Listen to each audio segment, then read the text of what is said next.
বৈষম্য বিরোধী আন্দোলনে ক্ষমতাচ্যুত প্রধানমন্ত্রী শেখ হাসিনার পলায়নের পর বাংলাদেশে তৈরি হয়েছিল এক ধরনের রাজনৈতিক শূন্যতা। সেই শূন্যতা এখন নোবেল বিজয়ী ডক্টর মোহাম্মদ ইউনূসের নেতৃত্বে দায়িত্ব নিয়েছেন অন্তর্বর্তীকালীন সরকার। শুরু হলো নতুন বাংলাদেশের রাজনীতি। এ নিয়ে কি ভাবছেন প্রবাসী বাংলাদেশিরা? বিস্তারিত জানছেন HS সোহাগ।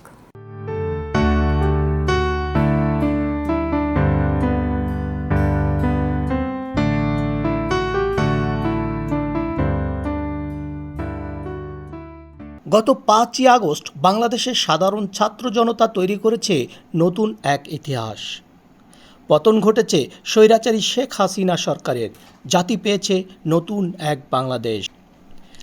বিশিষ্ট অর্থনীতিবিদ ও নোবেলজয়ী ডক্টর মোহাম্মদ ইউনূসকে প্রধান উপদেষ্টা করে 17 উপদেষ্টা বিশিষ্ট অন্তর্বর্তীকালীন সরকারের শপথ নিয়েছে বৃহস্পতিবার।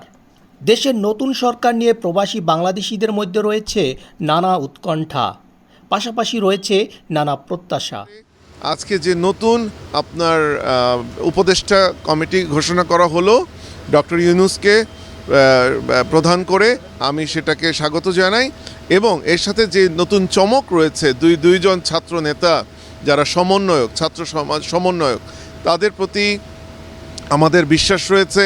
কারণ ছাত্ররা কখনো ভুল করে না। এই ছাত্র সমাজ কখনো বাংলাদেশকে দুর্যোগের মুখে ঠেলে দেয়নি, এবং যখনই এই দেশ দুর্যোগে পড়েছে এই ছাত্র সমাজই তাদেরকে উদ্ধার করেছে।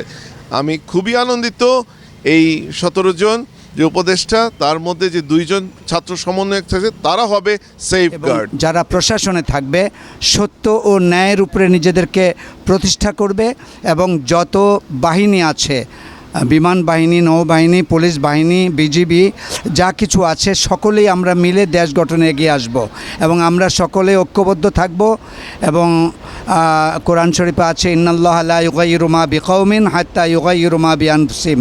নিশ্চয়ই আল্লাহ কখনোই কোনো জাতির ভাগ্যের পরিবর্তন করে দেন না যতক্ষণ না পর্যন্ত ওই জাতি তাদের নিজের পরিবর্তন নিজেরা না করে থাকে। প্রবাসীরা মনে করেন ডক্টর ইউনূসের নেতৃত্বে বাংলাদেশ অর্থনীতি সহ সকল ক্ষেত্রেই এগিয়ে যাবে।